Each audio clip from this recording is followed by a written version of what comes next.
제가 빌립보서를 가지고 말씀을 전하겠다고 생각한 때는 여러 가지 좀 배경이 있습니다.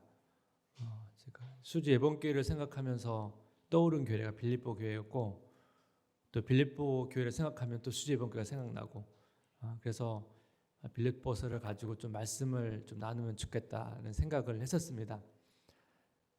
어떤 점에서 그런가? 제가 빌립보서를 이렇게 읽어보면 이 빌립보서에 나와 있는 이 빌립보 교회가 되게 따뜻한 교회라는 것을 제가 많이 느꼈습니다. 특히 바울과 빌립보 성도와의 관계가 좀 그런데요. 아마 다른 서신도 뭐 바울이 다 그 교회들을 향한 애틋한 마음이 있는데, 그 바울이 쓴 편지의 내용을 보게 되면 이 빌립보서에 나와 있는 내용이 훨씬 더 그 바울의 마음을 훨씬 더 잘 우리가 알 수 있는데, 그런 표현들이 좀 있습니다. 그 내용을 좀 보게 되면 빌립보서 1장 7절 8절 말씀인데, 내가 너희 무리를 위하여 이와 같이 생각하는 것이 마땅하니 이는 너희가 내 마음에 있으며 나의 매임과 복음을 변명함과 확정함에 너희가 다 나와 함께 은혜에 참여한 자가 됨이라. 내가 예수 그리스도의 심장으로 너희 무리를 얼마나 사모하는지 하나님이 내 증인이시니라. 그리고 빌립보 4장 1절 보니까 그러면 나의 사랑하고 사모하는 형제들, 나의 기쁨이요 면류가 아닌 사랑하는 자들아, 이와 같이 주 안에 서라.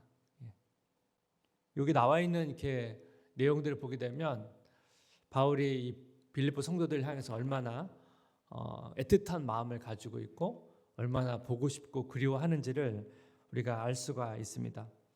뭐 바울이 그냥 인간적인 감정만으로 이런 표현을 한 것은 아닐 거고, 빌립보 성도들이 정말 하나님이 기뻐하시는 그 삶을 향해서 얼마나 애쓰면서 달려가고 있는지를 알고 있었기 때문에 아마도 바울의 눈에 비칠 때 아마 빌립보 성도들의 모습이 너무나 사랑스러웠을 것 같습니다. 또한 빌립보 교회는 되게 선교적인 교회였습니다. 복음을 전하는 일에도 되게 힘썼고, 바울의 선교 사역에도 그 마지막까지 어떻게 보면 다른 교회 중 여러 교회 중에서 가장 열심히 또 마지막까지 후원하고 도와준 교회가 빌립보 교회입니다. 수지 예번교회가 되게 따뜻한 교회이면 좋겠다. 또 하나님을 아는 것을 힘써 애쓰는 교회면 좋겠다. 이웃과 또 지역을 사랑하고 선교하는 교회면 좋겠다. 그런 소망을 제가 가졌었는데, 이 빌립보 교회를 생각하면 이러한 그 모습이 잘 담겨져 있는 것 같습니다. 그래서 빌립보서 함께 좀 나누고 묵상하면서 우리 같이 우리 자신을 또 돌아보기도 하고 또 교회를 위해서 같이 또 묵상하면서 기도하는 시간을 가지면 좋을 것 같습니다. 빌립보라는 도시는 그 그리스의 북동부에 있는 마게도니아 지역에 있는 한 도시입니다. 사도 바울이 2차 전도행을 가는 도중에 원래는 계획이 없었는데 그 환상을 보죠. 마게도니아 사람이 자기를 도와달라고 하는 그 환상을 이제 보고 자기 계획을 내려놓고 간 곳이 이제 빌립보입니다. 그곳에서 만난 사람들에게 복음을 전하고 그들이 회심해서 세운 교회가 이제 빌립보 교회입니다. 우리가 하나님의 자녀로 부르심은 하나님이 개인적인 부르심을 하지만 이 개인적으로 하나님 앞에 부르심을 받은 사람은 이 교회로의 부르심을 받습니다. 공동체로의 부르심을 받는데, 그래서 우리가 이제 교회가 된다는 것이 무엇인가? 그래서 오늘 이 인사말을 통해서 교회가 된다는 게 무엇인지 한 두 가지 정도 한번 정리해 보면 좋을 것 같습니다. 첫 번째는 뭐냐면 교회가 된다는 것은 자신을 하나님께 내주는 삶이다. 바울이 이제 빌립보 성도들에게 자기 자신을 소개할 때 어떻게 소개하는지를 다시 한번 보겠습니다. 빌립보서 1장 1절, 그리스도 예수의 종 바울과 디모데는 그리스도 예수 안에서 빌립보에 사는 모든 성도와 또한 감독들과 집사들에게 편지하노니, 바울은 자신을 이제 노예라고 표현을 하는데, 서신서 중에 자신을 이렇게 노예라고 종이라고 표현하는 데가 또 다른 데가 좀 있는데 약간 차이가 있습니다. 그래서 살펴보겠습니다. 로마서 1장 1절, 예수 그리스도의 종 바울은 사도로 부르심을 받아 하나님의 복음을 위하여 택정함을 입었으니, 디도서 1장 1절 하나님의 종이요 예수 그리스도의 사도인 나 바울이 사도된 것은 하나님의 택하신 자들의 믿음과 경건함에 속한 진리의 지식과. 로마서와 디도서는 자기를 종이라고 얘기하면서 또 뭐도 얘기합니까? 사도라고 얘기합니다. 차이가 있죠. 빌립보서는 종만 얘기했고 로마서와 디도서는 종과 사도. 근데 사도 바울이 자신을 이렇게 보통 사도라는 것을 잘 말하지 않습니다. 뭐 사도라는 걸 막 자랑하거나 막 드러내지 않거든요. 근데 바울이 사도를 언급했다고 하는 것은 의도성이 좀 있습니다. 사도를 인정하지 않았던 사람도 있었거나 아니면 어떤 자신의 말에 좀 권위를 부여하기 위해서 사도라는 표현을 쓰거든요. 근데 빌립보서에서는 그냥 종이라고 얘기했기 때문에 사도 바울이 여기서 굳이 사도를 언급하지 않은 것은 빌립보 성도들의 관계 속에서 자기가 사도인 것을 증명할 필요가 없는 거죠. 왜냐하면 이미 서로에게 그런 신뢰의 관계가 있었기 때문에 굳이 자기가 사도라는 것을 얘기하면서 자기의 자기 어떤 말의 권위를 세울 필요가 없었습니다. 그 정도로 바울과 빌립보 성도들의 관계는 되게 친밀했고 그런 신뢰하는 관계였다는 것입니다. 바울이 왜 여기서 종이라는 표현을 사용했을까요? 그 로마 시대에 그 로마에 사는 사람 중에서 종이 한 3분의 1 정도 있었고 빌립보 도시에는 한 5분의 1 정도가 있었다고 제가 오늘 글에서 봤습니다. 꽤 많은 수의 사람이 이제 종으로 살았거든요. 근데 그 당시 종은 그 종에 따라서 또 되게 생활이 달랐습니다. 되게 힘든 일을 하는 종도 있었고 요즘은 말하면 관리직 같은 종도 있었습니다. 그래서 이런 관리직 같은 종들은 요즘만 우리 같은 직장 생활과 거의 비슷합니다. 꽤 경제적으로 풍요했고 살만했던 그런 위치였습니다. 근데 이 경제적인 상황을 떠나서 종이 가진 그 딜레마가 뭐냐면 종은 주인에게 속한 사람이었기 때문에 어떻게 보면 자유롭지는 못했죠. 그것이 이제 사도 바울이 이제 그 당시에 종의 삶을 가져오면서 이 표를 쓴 것은 바로 그런 의미에서 가져온 거죠. 종은 주인의 영향 아래서 벗어나지 못하는 사람이거든요. 그래서 빌립보서 1장 1절을 보게 되면 그리스도 예수의 종 바울 이렇게 얘기하잖아요. 그리스도 예수의 종. 그러니까 바울은 자신이 예수님께 속한 예수 그리스도께 속한 사람이고 예수님의 영향력 아래 있는 사람이고 예수님의 어떻게 보면 말에 따르는 사람이라는 것을 여기서 이제 강조하고 있습니다. 그리고 빌립보 성도들도 마찬가지입니다. 빌립보서 1장 1절을 다시 보시면 그리스도 예수의 종 바울과 디모데는 빌립보 성도들을 묘사할 때 그리스도 예수 안에서 빌립보에 사는 모든 성도와 이렇게 나오죠. 그리스도 예수 안에 있고 빌립보 안에 있고, 그렇죠? 여기에 두 가지 정체성이 있죠. 성도는 그리스도 예수 안에 있고 또 빌립보라는 도시 안에 있죠. 여기서 좀 강조하는 건 뭡니까? 지금 앞에서 그리스도 예수의 종 얘기를 했기 때문에 너희들이 빌립보 성도들이 빌립보라는 지역 안에 살고 있지만 동일하게 예수님의 지도를 받고 예수님의 영향력 안에 사는 존재라는 것을 이야기하고 있는 것입니다. 그러니까 사도 바울의 자기 인식은 자기 자신만 그런 게 아니고 빌립보 성도들도 동일하게 그리스도의 종으로 살아간다는 것을 강조하고 있는 것입니다. 이것이 빌립보서 계속 읽어다 보면 이 얘기를 계속 강조합니다. 종으로 사는 삶. 이것이 빌립보서의 또 중요한 주제 중에 하나거든요. 여기서 이제 인사말에서도 그런 것을 이제 잘 보여주고 있습니다. 사도 바울이 빌립보 성도들에게 그리스도의 종으로 사는 것이 무엇인지를 삶으로 보여준 사건이 하나 있습니다. 사도 바울이 이제 빌립보에서 사역을 하고 있는데 그 이제 점치는 귀신 들린 여종이 있었거든요. 근데 이 여종이 계속 바울을 따라다니면서 굉장히 괴롭혔습니다. 너무 여러 날 동안 따라다니면서 괴롭히니까 결국 바울이 그 여종을 고쳐줬거든요. 근데 고쳐줬는데 이 여종의 주인이 이 여종 때문에 이제 돈을 벌었는데 결국은 이제 돈을 못 벌게 되니까 그 주인이 이제 사도 바울을 이제 끌고 가가지고 고발을 했습니다. 그러면서 이제 성을 요란케 하는 사람이라고 하면서 이제 죄를 뒤집어 씌웠죠. 사도행전 16장 22절 23절 말씀을 한번 같이 읽겠습니다. 시작. 무리가 일제히 일어나 고발하니 상관들이 옷을 찢어 벗기고 매로 치라하여 많이 친 후에 옥에 가두고 간수에게 명하여 든든히 지키라 하니, 여기 보면 이제 그 죄 고발을 듣고 사실 제대로 이제 조사도 안 하고 매로 치죠. 근데 사도 바울은 원래 로마 시민권을 가진 사람이거든요. 근데 이 로마 시민권을 가진 사람의 중요한 특권 중에 하나가 뭐냐면, 그 뭐가 잘못되면 처벌을 받을 때 매를 안 맞을 수 있었어요. 매를 안 맞을 수 있었거든요. 그러니까 사실 이런 상황이면 자기가 로마 사람이다 말하면 아마 어떻게 보면 이런 방식의 처벌을 하지 않았을 텐데 바울이 이걸 안 썼단 말이에요. 저 같으면 썼을 텐데 바울이 안 썼어요. 좀 상식적으로 이해가 되지 않잖아요.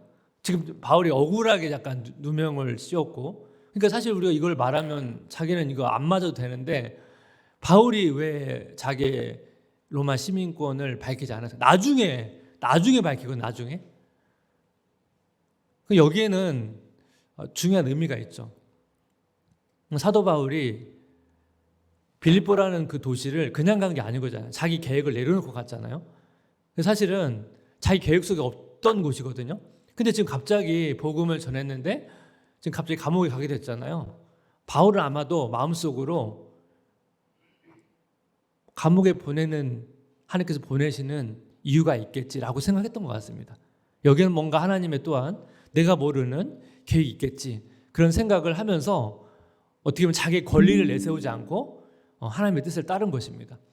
그랬더니 여러분, 우리가 잘 아는 것처럼 이 감옥에서 놀라운 역사가 일어나서 그 감옥에 있던 간수가 회심을 하잖아요.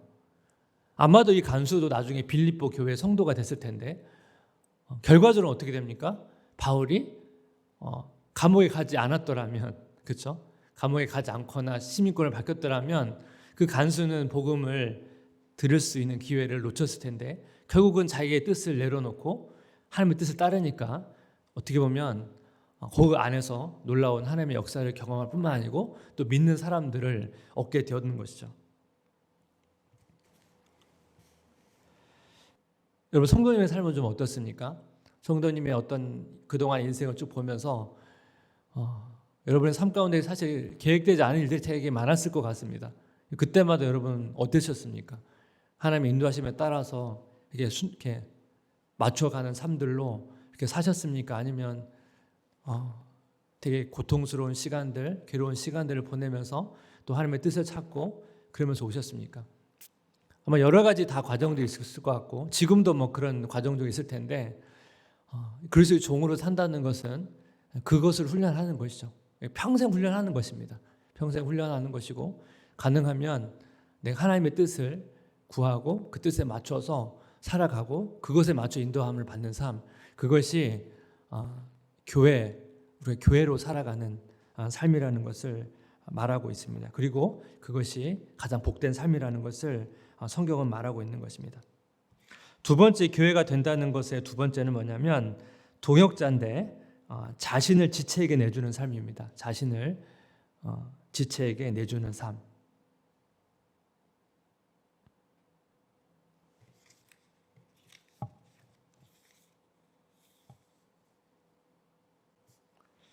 바울이 이제 디모데와 동역을 하고 빌립보 성도들과 이제 동역을 하는데, 빌립보 1장 1절을 다시 한번 보겠습니다.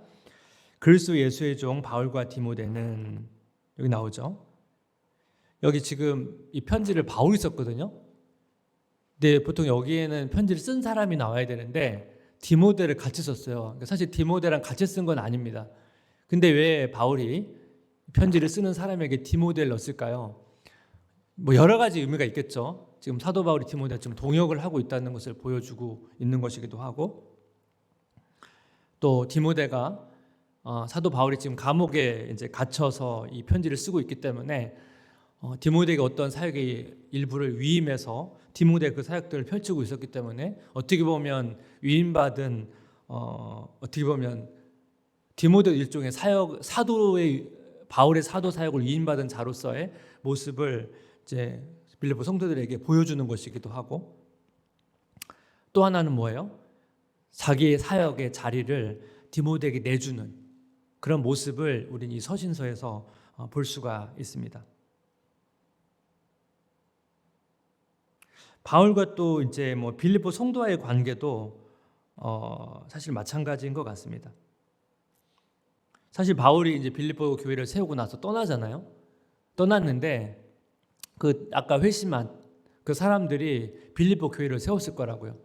뭐 간수도 있을 것이고, 뭐 그 점치는 귀신들 요정도 아마 빌립보 교회 성도였을 거고, 제가 언급은 안 했지만 루디아라고 맨 처음에 이제 회심한 그 여인도 빌립보 교회 성도였을 것입니다. 그 사람들이 교회에 어떻게 보면 이제 씨앗이 되어가지고 교회가 성장했겠죠. 빌립보서 1장 1절을 다시 보면 같이 한번 읽을까요? 시작. 그리스도 예수의 종 바울과 디모데는 그리스도 예수 안에서 빌립보에 사는 모든 성도와 또한 감독들과 집사들에게 편지하노니, 여기 보면 빌립보에 사는 모든 성도와 또한 하면서 감독들과 집사들을 언급하는데, 감독은 성경에서 장로랑 이렇게 상호적으로 쓰는 표현이거든요. 그럼 장로는 누구냐? 오늘날에 좀 장로와 약간 좀 다릅니다. 그러니까 오늘날로 말하면 목사와 장로를 포함한 개념이라고 보시면 되는데, 여기 보면 복수형이잖아요. 복수형이라는 거는 감독들, 장로들이 여러 명이었다는 것을 알 수 있는데, 일종의 쉽게 하면 그 한 교회를 지도하는 지도자입니다. 근데 그 당시는 오늘날처럼 이렇게 교회 건물이 없었기 때문에 교회가 어떻게 해요? 보통 가정에서 많이 모였거든요. 가정에서 모이니까 가정에서 모이려면 성도 수가 제한이 있어요. 그러면 그 수만큼 그 교회에 모였을 것이고, 그 가정에 모인 그 교회에 지도자가 있었을 것입니다. 아마 그 지도자를 아마 감독으로 아마 불렀을 것 같습니다. 그러니까 그런 가정들이 여러 가정이 있었겠죠. 그러니까 여기서 보면 이제 감독들이라고 이제 언급을 하고 있습니다. 또 집사들을 언급하죠. 집사들을 언급하는데, 이 집사들은 사도행전 6장에 이제 처음 등장하게 되는데, 그 배경이 이제 그 예루살렘 교회에 그 헬라파 유대인과, 그리고 그 어떻게 보면 헬라파 유대인이라는 것은 유대 사람들이 이제 어떻게 보면 유대 그 팔레스타인 지역을 떠나가지고 헬라 지역에 가서 헬라 문화권에 살다가 다시 유대 지역에 온 사람들을 헬라파 유대인이라고 하고, 원래 그냥 그 유대 지역에 살았던 사람이 있었는데 여러 가지 사역을 펼치다 보니까 이 헬라파 과부들이 이제 구제에서 약간 소외된 일들이 있었습니다. 그래서 이 문제를 해결하기 위해서 7 일꾼을 세우는데 그 사람이 7 집사거든요. 그래서 어떻게 보면 교회 실질적인 일들을 처리하는 사람들이 이제 집사입니다.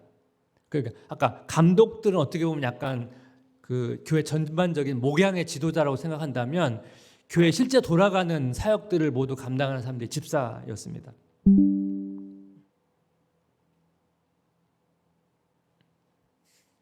사도 바울이 빌립보 교회를 세우고 이제 떠나잖아요. 그 떠난 자리를 어떻게 보면 이 감독들과 집사들이라고 하는 이 리더십 그룹들이 교회의 영적인 필요나 실제적인 필요들을 채워가면서 이 교회를 잘 이제 세워갔고요.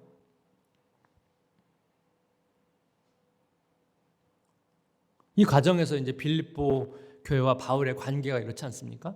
사실 사도 바울도 이 빌립보 교회를 세우는 과정 속에서 자기를 내어줬습니다. 자기 계획을 내려놓고, 사실 이 빌립보 교회를 세우기 위해서 감옥에 갇히고 매를 맞고 자기의 삶을 희생하면서 자기를 내어주면서 이 빌립보 교회가 탄생을 했고, 이 빌립보 교회도 마찬가지입니다. 제가 아까 말씀을 드렸죠.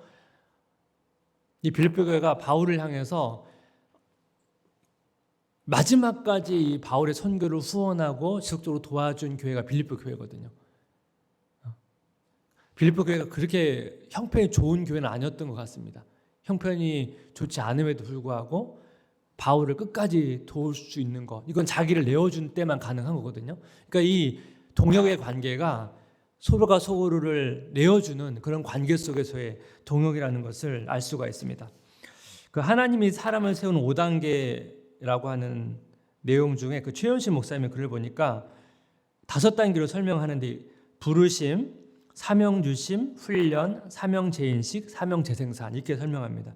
하나님이 우리에게 이제 부르시면 사명을 주시죠. 그리고 사명을 감당할 수 있도록 훈련을 시킵니다. 근데 훈련을 우리가 해가는 과정에서 우리가 자꾸 어떻게 돼? 우리가 죄성이 있으니까 자꾸 사명이 흐려지고 또 어떻게 보면 그 훈련의 과정에서 여러 가지 이제 왜곡되기도 하고 또 다른 길을 막 가려고 하기도 하고 이런 여러 가지 과정들이 있으니까 사명을 재인식하는 일들이 항상 있습니다. 그러니까 어떻게 보면 이 훈련과 사명의 재인식은 거의 이제 같은 과정인 것 같은데, 그다음에 마지막에 좀 제가 이렇게 새롭게 느껴지는 게 뭐냐면 사명 재생산이라는 게 있는데, 이 사명 재생산이 게 뭐냐면 하나님께서 이 사명을 이제 감당하게 할 때는 뭐냐면 반드시 동역자를 붙여준다는 겁니다. 동역자. 이 얘기는 뭡니까? 우리가 사명을 감당할 때는 혼자 감당하는 게 아니라는 거예요. 반드시 그 사명을 감당하는 과정에는 하나님께서 반드시 동역자를 붙여주셔서 함께 이 사명을 감당할 수 있도록 하는 것이 하나님께서 사람을 세우는 원리라는 거예요. 그래서 여러분들이 이렇게 사명을 감당하는 부분에 있어서 훈련에 대해서는 다 알잖아요. 우리가 이 사명을 감당하기 위해서 여러 가지 훈련을 시키신다. 하지만 여러분들이 이 동역자 부분을 점검하셔야 돼요. 내가 이 사명을 감당하기 위해서 하나님께 나에게 주신 동역자는 무엇인가? 없다면 여러분 찾으셔야 돼요.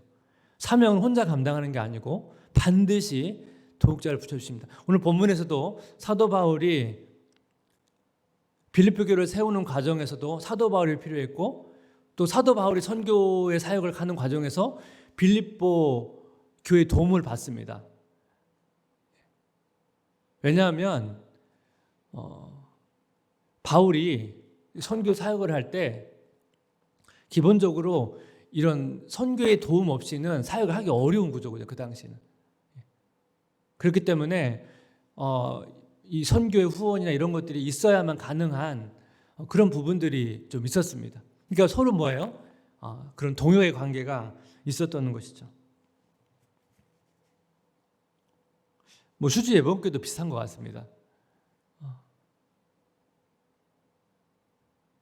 그 목회라고 하는 것이 제가 뭐 모든 성도를 다 한 분 한 분을 다 목양하기는 여러 가지 시간적 여유가 없거든요. 그래서 저희 교회도 순장님들을 통해서 함께 목양의 짐을 나눠 짓는 것이거든요. 저와 순장님이 함께 성도들을 같이 목양하는 거죠.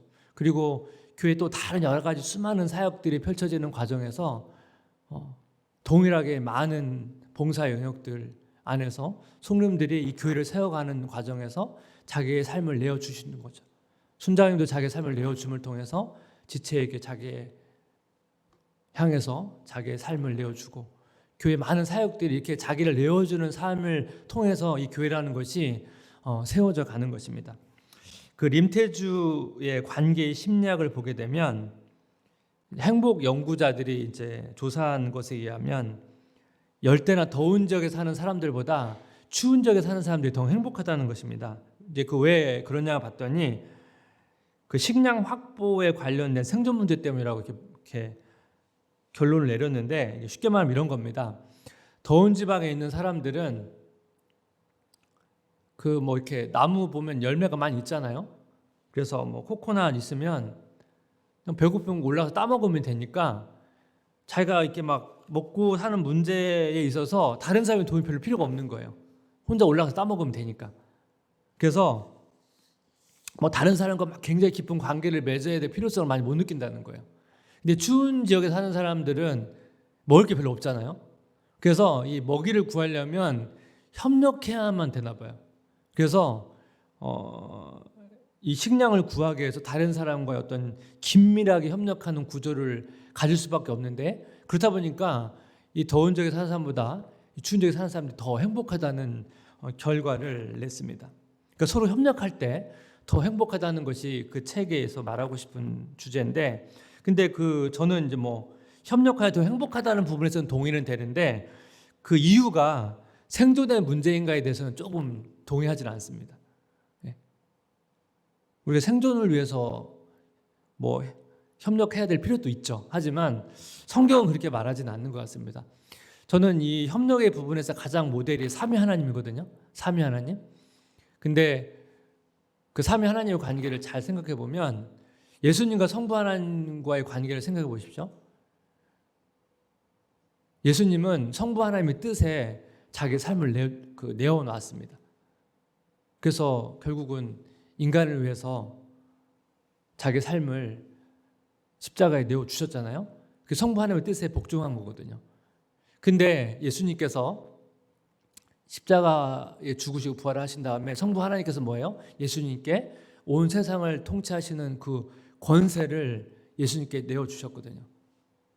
서로 내어주는 관계죠. 예수님이 이 땅에서 자기 삶을 마무리하실 때 성령님이 오실 거라고 했습니다. 그럼 뭐예요? 자기 자리를 성령님께 내어주는 거죠. 근데 성령님이 오셔서 성령님은 자기를 드러내지 않으세요. 또 독특하게. 예수님이 어떠한 분이신지, 예수님이 얼마나 존귀한 분이신지 예수님을 계속 드러내세요. 예수님과 성령님의 관계도 서로가 서로를 자기에게 내어주는 삶입니다. 삼위 하나님의 그 모든 관계가 서로 다 자기를 내어주면서 서로를 섬기는 관계거든요. 그럼 이 성령의 하나님이 생존하기 위해서 그렇게 하시나요? 그렇진 않죠. 삼위 하나님의 관계는 생존을 위해서 하시는 것이 아닙니다. 왜냐하면 그것이 최고의 기쁨이기 때문에 하시는 것입니다. 그래서 그 삼위 하나님의 관계를 우리에게도 주신 거거든요. 그래서 우리가 우리 자신을 내어주는 삶, 하나님께 우리 자신을 내어주는 삶, 또 지체를 위해서 우리 자신을 내어주는 삶이 가장 하나님다운 모습이고 그것이 가장 인간다운 모습인 것을 우리 삼위 하나님의 관계 속에서 우리는 배우게 됩니다. 말씀을 좀 마무리하겠습니다. 우리가 교회가 된다는 것은 우리를 위해서 자기 자신을 내어주신 예수님께 우리 삶을 내어주는 것이고 우리가 지체를 향해서 우리 삶을 내어주는 것입니다. 그리고 이 자신을 내어주는 삶이 얼마나 행복한 길이고 또 기쁜 길인지를 하나님께서 증명해 주시고 또 하나님께서 그것이 진짜 맞다라고 하는 것을 경험하는 그런 삶이 되시기를 주님의 이름으로 축복합니다.